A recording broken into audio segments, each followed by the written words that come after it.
Assalamualaikum warahmatullahi wabarakatuh. Selamat pagi anak-anak. Bagaimana kabarnya hari ini? Semoga semuanya dalam keadaan sehat, semangat, dan siap mengikuti pembelajaran fisika.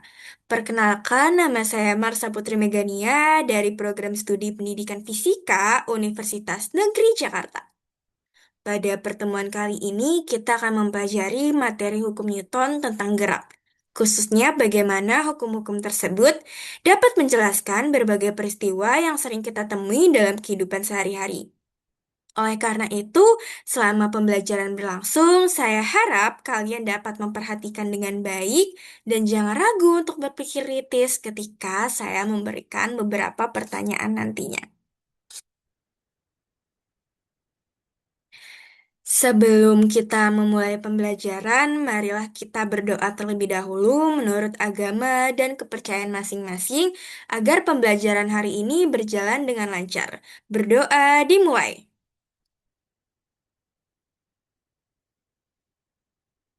Amin. Berdoa selesai. Terima kasih. Selanjutnya saya akan mengecek kehadiran terlebih dahulu. Karena ini merupakan simulasi pembelajaran, saya anggap seluruh peserta didik hadir pada hari ini. Baik, sebelum kita mulai, saya ingin memastikan terlebih dahulu, apakah kalian sudah menyiapkan buku, catatan, dan alat tulis? Baik, kalau udah siap, kita akan mulai pembelajaran hari ini. Sebelum kita masuk ke materi, coba kalian perhatikan deh beberapa gambar berikut. Gambar pertama menunjukkan seseorang yang sedang naik sepeda motor. Gambar kedua menunjukkan sebuah mobil yang sedang mengerem secara mendadak. Gambar ketiga adalah peluncuran roket. Dan gambar terakhir adalah seseorang yang sedang menendang bola. Sekarang saya ingin bertanya, menurut kalian apa sih yang menyebabkan benda-benda tersebut dapat bergerak? Oke, mungkin ada yang menjawab karena didorong. Ada juga yang mengatakan karena diberi gaya atau karena ada tenaga yang bekerja. Jawaban tersebut udah mengarah nih ke konsep hukum Newton yang benar. Dalam fisika, setiap perubahan gerak pada benda dipengaruhi oleh gaya. Hubungan antara gaya dan gerak inilah yang akan dijelaskan melalui hukum Newton. Selanjutnya kita akan review materi sebelumnya. Sebelum mempelajari materi baru, mari kita ingat kembali pembelajaran sebelumnya. Pada pertemuan sebelumnya, kita telah mempelajari mengenai gaya. Siapa nih yang masih ingat apa yang dimaksud dengan gaya?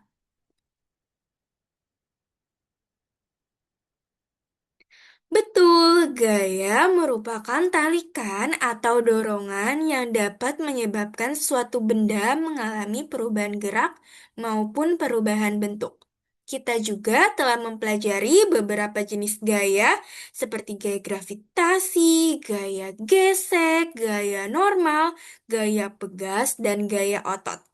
Selain itu, kita juga mengenal istilah resultan gaya, yaitu jumlah seluruh gaya yang bekerja pada suatu benda dengan memperhatikan arahnya. Nah, hari ini kita akan mempelajari bagaimana resultan gaya tersebut memengaruhi gerak benda melalui hukum Newton. Selanjutnya yaitu tujuan pembelajaran. Setelah mengikuti pembelajaran hari ini, saya berharap kepada kalian mampu mencapai beberapa tujuan pembelajaran.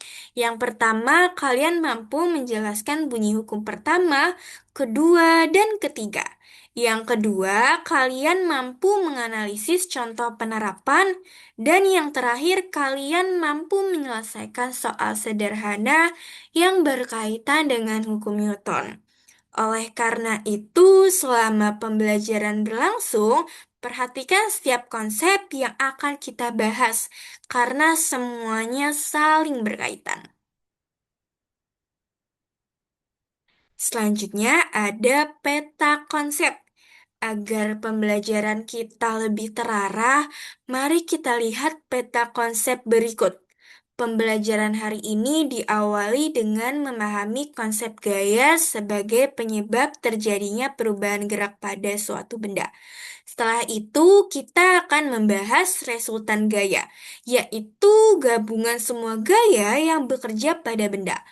Selanjutnya, kita akan mempelajari tiga hukum Newton. Hukum Newton pertama membahas tentang kecenderungan benda mempertahankan keadaan geraknya atau yang dikenal dengan sifat inersia. Selanjutnya, hukum Newton kedua menjelaskan hubungan antara gaya, massa, dan percepatan melalui persamaan F sama dengan M kali A. Sedangkan hukum Newton ketiga menjelaskan bahwa setiap aksi akan selalu menimbulkan reaksi yang besarnya sama, tetapi arahnya berlawanan. Setelah mempelajari ketiga hukum tersebut, kita akan melihat bagaimana penerapannya dalam kehidupan sehari-hari melalui contoh-contoh dan latihan soal. Pengertian gaya. Sebelum membahas hukum Newton, kita harus memahami terlebih dahulu apa itu sih sebenarnya yang dimaksud dengan gaya. Menurut kalian, ketika seseorang mendorong meja hingga bergeser, apakah orang tersebut sedang memberikan gaya? Wah, betul. Dalam fisika, gaya didefinisikan sebagai tarikan atau dorongan yang bekerja pada suatu benda sehingga benda tersebut dapat mengalami perubahan. Perubahan yang dimaksud tidak selalu membuat benda bergerak. Ada beberapa kemungkinan yang dapat terjadi ketika suatu benda dikenai gaya. Pertama, benda yang semula diam dapat menjadi bergerak. Kedua, benda yang sedang bergerak dapat berhenti. Ketiga, arah gerak benda dapat berubah. Dan keempat, bentuk benda juga dapat berubah. Sebagai contoh, ketika kita mendorong bola yang awalnya diam menjadi bergerak, ketika kita menarik koper, koper akan berpindah tempat. Bahkan ketika kita menekan spons, bentuk spons akan berubah karena adanya gaya. Dalam sistem internasional atau SI, satuan gaya adalah Newton yang disingkat dengan huruf N. Nama satuan ini diambil dari ilmuwan Isaac Newton nih yang merumuskan hukum-hukum tentang gerak. Selanjutnya yaitu hukum Newton satu. Sekarang kita masuk nih ke yang pertama nih. Hukum ini nih sering disebut juga sebagai hukum kelembaman atau inersia. Coba kalian perhatikan bunyi hukum tersebut. Disebutkan bahwa suatu benda akan tetap diam atau tetap bergerak lurus beraturan apabila resultan gaya yang bekerja padanya sama dengan nol. Apa sih maksudnya? Artinya, setiap benda memiliki kecenderungan untuk mempertahankan keadaannya. Jika benda sedang diam, maka benda akan tetap diam. Jika sedang bergerak lurus dengan kecepatan tetap, maka benda akan terus bergerak seperti itu. Perubahan hanya akan terjadi apabila ada resultan gaya yang bekerja pada benda tersebut. Jadi bukan karena nggak ada gaya sama sekali. Misalnya nih, sebuah buku berada di atas meja. Buku tersebut mendapatkan gaya gravitasi ke bawah dan gaya normal dari meja ke atas. Kedua gaya tersebut sama besar, tetapi arahnya berlawanan, sehingga resultan gayanya nol. Oleh karena itu, buku tetap diam. Contoh hukum Newton satu. Agar lebih mudah dipahami, mari kita lihat beberapa contoh dalam kehidupan sehari-hari. Contoh pertama adalah ketika mobil diam secara mendadak. Pernahkah kalian mengalaminya ketika mobil berhenti tiba-tiba? Tubuh kita terasa terdorong ke depan. Mengapa demikian? Hal ini terjadi karena tubuh kita ingin mempertahankan keadaan geraknya. Inilah yang disebut sebagai inersia. Contoh kedua adalah ketika seseorang menarik taplak meja dengan sangat cepat. Jika dilakukan dengan benar, gelas yang berada di atas meja tidak ikut berpindah. Gelas cenderung mempertahankan keadaan diamnya. Contoh ketiga adalah kita berdiri di dalam bus yang tiba-tiba berjalan. Nih, orang-orang yang suka naik Transjakarta nih, pasti sering nih kayak gini. Tubuh kita terasa terdorong ke belakang karena tubuh masih ingin mempertahankan keadaan diamnya. Semua contoh tersebut merupakan penerapan hukum Newton pertama. Kalau tadi kita udah bahas hukum Newton kedua, selanjutnya kita masuk ke hukum Newton yang kedua. Hukum ini menjelaskan hubungan antara gaya, massa, dan percepatan. Rumusnya adalah F sama dengan M kali A. F menyatakan gaya, M menyatakan massa, sedangkan A adalah percepatan. Dari persamaan tersebut dapat kita simpulkan dua hal penting. Pertama, semakin besarnya gaya yang diberikan, maka percepatan benda juga akan semakin besar. Kedua, semakin besar massa benda, maka semakin kecil percepatan yang dihasilkan apabila gaya yang diberikan tetap.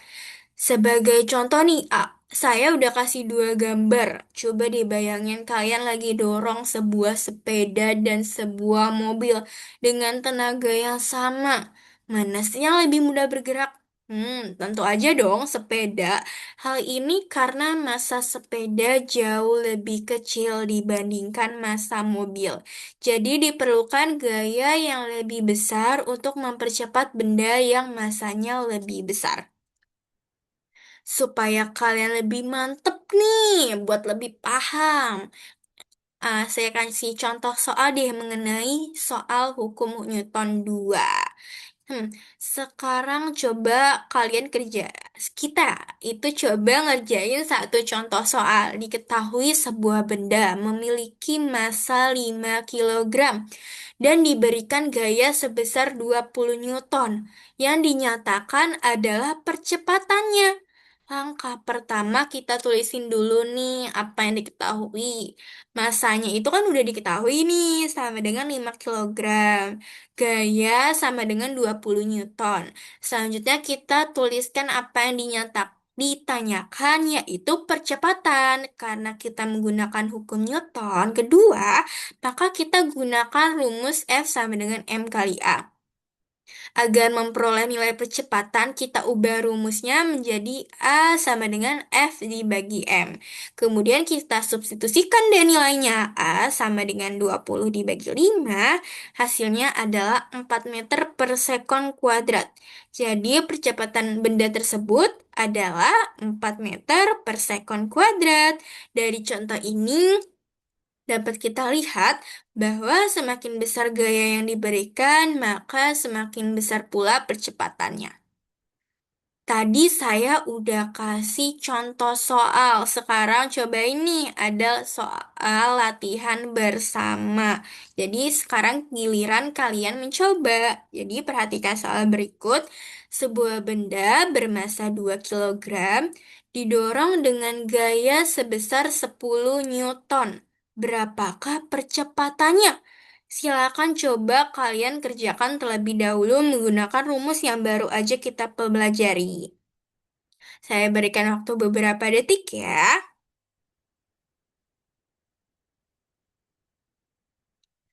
Oke, baik. Sekarang kita bahas bersama. Diketahui massa sama dengan 2 kilogram dan gaya sama dengan 10 Newton. Kita gunakan rumus A sama dengan F per M. Maka percepatannya adalah 10 dibagi 2 sehingga diperoleh hasil 5 meter per sekon kuadrat. Jawaban kalian ada yang sama nggak nih? Jika sudah benar, berarti kalian sudah mulai memahami cara menggunakan hukum Newton kedua dalam menyelesaikan soal. Tadi udah bahas hukum Newton satu, hukum Newton 2. Selanjutnya, kita akan mempelajari hukum Newton ketiga. Jadi, bunyi hukum Newton ketiga yaitu setiap aksi akan menimbulkan reaksi yang sama besar, tetapi arahnya berlawanan. Apa maksudnya?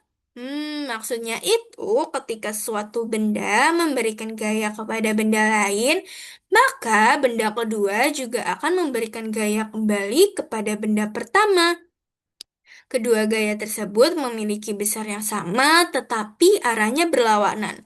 Perlu diingat, gaya aksi dan gaya reaksi bekerja pada dua benda yang berbeda. Ini yang sering membuat siswa keliru nih. Misalnya saat kita mendorong dinding, tangan kita memberi gaya pada dinding. Dan pada saat yang sama, dinding memberi gaya kembali pada tangan kita. Walaupun besar gayanya sama, kita nggak melihat dindingnya bergerak karena masanya jauh lebih besar daripada tubuh kita. Contoh penerapan hukum Newton 3. Saya udah kasih 4 gambar nih. Sekarang mari kita lihat beberapa contoh penerapan hukum Newton ketiga. Contoh pertama adalah roket. Roket mengeluarkan gas panas ke arah bawah. Sebagai reaksinya, roket terdorong ke arah atas. Contoh kedua adalah berenang. Saat seseorang berenang mendorong air ke belakang, air memberikan gaya reaksi yang mendorong tubuh perenang ke depan. Contoh ketiga adalah berjalan. Ketika kita berjalan, kaki kita mendorong tanah ke belakang. Sebagai reaksinya, tanah memberikan gaya ke depan sehingga tubuh kita dapat bergerak maju. Contoh terakhir adalah balon. Ketika balon dilepaskan tanpa diikat, udara keluar ke belakang dan balon bergerak ke depan. Jadi sebenarnya hukum Newton ketiga sangat sering kita temui nih dalam kehidupan sehari-hari. Perbedaan hukum Newton satu, 2, dan 3. Agar kalian tidak tertukar, mari kita bandingkan ketiga hukum Newton berikut. Hukum Newton pertama membahas tentang inersia, yaitu kecenderungan benda mempertahankan keadaan geraknya. Hukum Newton kedua membahas hubungan antara gaya, massa, dan percepatan. Semakin besar gaya, semakin besar percepatannya. Sebaliknya, semakin besar massa, semakin sulit juga nih buat benda dipercepat. Sedangkan hukum yang terakhir, yaitu hukum Newton ketiga, membahas pasangan gaya aksi dan reaksi yang selalu muncul bersamaan.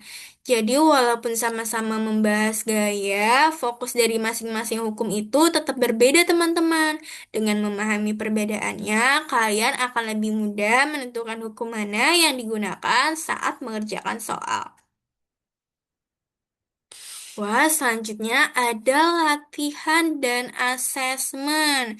Sekarang kita akan melakukan latihan sebagai bentuk asesmen untuk mengetahui sejauh mana sih pemahaman kalian. Pertanyaan pertama, mengapa tubuh kita terdorong ke depan saat mobil direm mendadak? Ayo anak-anak jawab, kan pasti bisa. Nah, jawabannya adalah karena adanya sifat inersia atau kelembaman sesuai hukum Newton pertama. Wih, keren nih yang udah bisa jawab soal pertama. Selanjutnya, kalau kalian masih belum bisa jawab, masih ada pertanyaan kedua dan ketiga. Untuk pertanyaan kedua, sebuah benda bermasa 4 kilogram diberi gaya sebesar 12 Newton. Berapakah percepatannya? Wah, tadi udah saya kasih rumus loh ini. Kalian tinggal masukin aja nih angka-angkanya. Oke, jadi kita menggunakan rumus A sama dengan F dibagi M, yaitu 12 dibagi 4 sama dengan 3. Jadi percepatannya adalah 3 meter per sekon kuadrat. Pertanyaan ketiga, ayo nih pertanyaan terakhir. Mengapa roket bisa meluncur keluar angkasa? Oke, jawabannya adalah karena gas didorong ke bawah sehingga muncul gaya reaksi yang mendorong roket ke atas sesuai hukum Newton ketiga. Jika kalian dapat menjawab ketiga soal tersebut dengan benar, berarti kalian sudah memahami konsep dasar hukum Newton. Selanjutnya ada latihan gabungan satu nih. Perhatikan gambar berikut teman-teman, yaitu ada mobil yang ngerem mendadak. Fenomena tersebut merupakan penerapan hukum Newton keberapa? Jelaskan alasannya. Coba nih dipikirkan terlebih dahulu.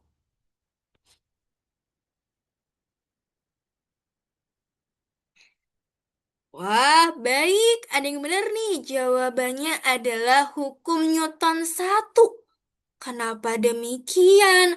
Karena ketika mobil berhenti secara tiba-tiba, tubuh penumpang masih ingin mempertahankan keadaan bergeraknya, sehingga tubuh terdorong ke depan. Fenomena ini disebut inersia atau kelembaman.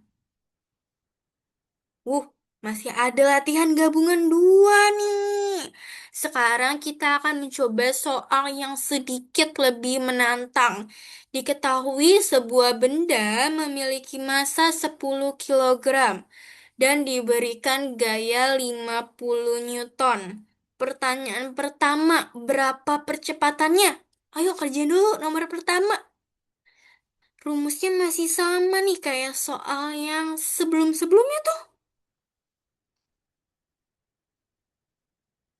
Oke, jadi kita menggunakan rumus A sama dengan F per M. Jadi 50 dibagi 10 sama dengan 5. Jadi percepatannya ada 5 meter per sekon kuadrat. Sekarang pertanyaan kedua. Bagaimana jika masanya diperbesar menjadi 20 kilogram, tetapi gaya yang diberikan tetap 50 Newton? Menurut kalian, apakah percepatannya bertambah atau berkurang? Jawabannya adalah berkurang. Hal ini menunjukkan bahwa semakin besar massa suatu benda, semakin sulit juga nih benda tersebut dipercepat apabila gaya yang diberikan tetap. Kalau tadi soal uraian, sekarang ada asesmen formatif nih. Nah, saya akan memberikan 3 soal pilihan ganda. Silakan kalian pilih jawaban yang menurut kalian paling tepat. Hmm, Jadi ini soal yang pertama, benda yang tetap diam karena resultan gayanya nol merupakan bunyi A. Newton 1, B. Newton 2, C. Newton 3, dan D. Hukum gravitasi. Oke, kalau kalian udah simpan dulu jawabannya, kita next ke pertanyaan berikutnya, yaitu yang kedua, yaitu rumus hukum Newton 2 adalah F sama dengan MA, B, W sama dengan MG, C, P sama dengan F per A, D, EK sama dengan setengah MV kuadrat. Wah, ini kita udah bahas berkali-kali. Ada kayaknya dia 3 kali kita bahas ini. Hmm, Pasti kalian bisa deh jawab pertanyaan ini. Kalau udah, simpen dulu ya jawabannya untuk pertanyaan ketiga atau pertanyaan terakhir. Yang ketiga, roket dapat meluncur karena A. Hukum Newton 1, B. Hukum Newton 2, C. Hukum Newton 3, dan D. Hukum Archimedes. Apa ya kira-kira? Oke, kalau kalian udah jawab 3 pertanyaan, kita balik ke soal pertama buat dibahas. Nomor 1 jawabannya adalah A, yaitu hukum Newton pertama karena membahas keadaan ketika resultan gaya sama dengan nol. Nomor 2 apa ya? Nomor 2 juga A nih, karena rumus hukum Newton kedua adalah F sama dengan MA.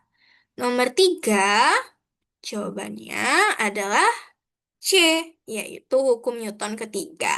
Karena roket bergerak akibat pasangan gaya, aksi, dan reaksi. Apabila jawaban kalian sudah benar semua, berarti pemahaman kalian mengenai materi kali ini sudah cukup baik. Hmm. Wah, ada refleksi pembelajaran nih setelah kalian udah banyak banget belajar tadi yang mengenai hukum Newton satu, hukum Newton 2, hukum Newton 3. Nah, sebelum kita mengakhiri, mari kita lakukan refleksi dulu nih. Saya ingin kalian mencoba mengingat kembali materi yang telah dipelajari. Dan menurut kalian bagian mana nih yang paling mudah dipahami?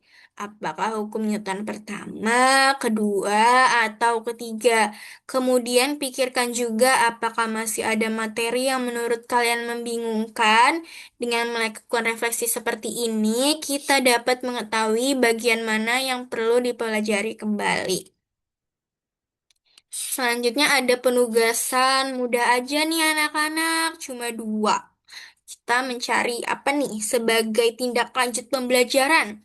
Saya memberikan tugas kepada kalian. Amatilah lingkungan di sekitar rumah atau sekolah. Coba cari deh 5 contoh penerapan hukum Newton. Kemudian tuliskan termasuk hukum Newton pertama, kedua, atau ketiga beserta alasan yang sesuai. Kerjakan dengan rapi ya dan kumpulkan pada pertemuan berikutnya. Uh, ada kesimpulan yaitu hukum Newton satu. Itu inersia nih. Nah, baik, mari kita simpulkan pembelajaran hari ini. Kita telah mempelajari tiga hukum Newton yang saling berkaitan dalam menjelaskan gerak benda. Hukum Newton pertama menjelaskan kecenderungan benda mempertahankan keadaan geraknya. Hukum Newton kedua menjelaskan hubungan antara gaya, massa, dan kecepatan. Sedangkan hukum Newton ketiga menjelaskan adanya pasangan gaya aksi dan reaksi. Dengan memahami ketiga hukum tersebut, kita dapat menjelaskan berbagai fenomena dalam kehidupan sehari-hari, mulai dari yang bergerak, dari kendaraan tuh yang bergerak ke jalan, orang berjalan, hingga peluncuran roket. Selanjutnya, sebenarnya tadi udah kesimpulan sih, cuma biar kalian, wah sebenarnya hukum Newton tuh apa sih kalau masih belum paham banget nih. Nah, ini ada loh penerapan hukum Newton dalam profesi. Profesi pertama adalah astronot. Ketika roket diluncurkan, mesin roket mengeluarkan gas dengan kecepatan tinggi ke arah bawah. Sebagai reaksi, roket terdorong ke arah atas. Peristiwa ini merupakan penerapan hukum Newton ketiga, yaitu setiap aksi akan menimbulkan reaksi yang sama besar, tetapi arahnya berlawanan. Dengan memahami konsep ini, para ilmuwan akan kesulitan merancang sistem peluncuran roket yang aman dan efektif. Kedua pembalap nih biasanya yang di MotoGP, F1 nih. Nah, jadi saat pembalap menginjak pedal gas, mesin menghasilkan gaya yang membuat kendaraan mengalami percepatan. Hal ini sesuai dengan hukum Newton 2, yaitu semakin besar gaya yang bekerja, semakin besar pula nih percepatannya. Selain itu, ketika pembalap melakukan pengereman mendadak, tubuhnya cenderung tetap bergerak ke depan karena sifat inersia. Fenomena ini merupakan contoh hukum Newton pertama. Oleh karena itu, penggunaan sabuk pengaman menjadi sangat penting nih untuk mengurangi risiko cedera akibat inersia. Selanjutnya, yang ketiga yaitu insinyur sipil. Dalam merancang jembatan atau gedung, seorang insinyur harus menghitung berbagai gaya yang bekerja pada bangunan seperti gaya berat, gaya tekan, maupun gaya tarik. Dengan memahami hubungan antara gaya dan massa sesuai hukum Newton 2, mereka dapat memastikan bahwa bangunan yang dirancang mampu menahan beban secara aman dan tidak mudah mengalami kerusakan. Keempat, yaitu atlet. Ketika seorang pemain menendang bola dengan gaya yang lebih besar, bola akan bergerak lebih cepat. Hal ini merupakan penerapan hukum Newton 2. Selain itu, ketika kaki pemain memberikan gaya pada bola, bola juga memberikan gaya yang gaya balik nih pada kaki pemain. Inilah contoh hukum Newton 3. Oleh karena itu, teknik menendang yang benar sangat penting agar gaya yang diberikan dapat menghasilkan arah dan kecepatan bola yang diinginkan. Terakhir, yaitu pilot. Saat pesawat mulai bergerak di landasan pacu, mesin menghasilkan gaya dorong, sehingga pesawat mengalami percepatan. Ini merupakan penerapan hukum Newton 2. Ketika pesawat lepas landas, terdapat gaya aksi dan reaksi antara mesin dan udara yang berkaitan dengan hukum Newton 3. Selain itu, ketika pesawat melakukan pengereman setelah mendarat, penumpang akan merasakan tubuhnya terdorong ke depan akibat inersia yang merupakan contoh hukum Newton 1. Oleh karena itu, pilot harus memahami prinsip-prinsip gaya dan gerak agar dapat mengoperasikan pesawat dengan aman. Sebentar, ada yang terakhir nih. Dari beberapa contoh tersebut, kita dapat melihat bahwa hukum Newton tidak hanya dipelajari sebagai teori dalam mata pelajaran fisika. Konsep ini menjadi dasar dalam berbagai profesi, mulai dari bidang transportasi, olahraga, konstruksi, hingga teknologi antariksa. Dengan memahami hukum Newton, kita dapat menjelaskan banyak fenomena yang terjadi di sekitar kita, sekaligus memahami mengapa konsep ini penting dipelajari. Wah, sebenarnya di sini nih banyak nih miskomunikasi nih. Jadi, sebelum kita mengakhiri, mari kita luruskan beberapa miskonsepsi yang sering muncul saat mempelajari hukum Newton. Miskonsepsi pertama adalah anggapan bahwa benda yang bergerak pasti selalu diberi gaya. Padahal, jika resultan gaya nol, benda dapat tetap bergerak lurus dengan kecepatan sesuai hukum Newton 1. Miskonsepsi kedua adalah menganggap gaya aksi dan reaksi bekerja pada benda yang sama. Sebenarnya, gaya aksi dan reaksi selalu bekerja pada dua benda yang berbeda. Miskonsepsi ketiga adalah menganggap massa yang lebih besar selalu berarti gaya yang lebih besar. Padahal besar gaya bergantung pada kondisi yang dianalisis.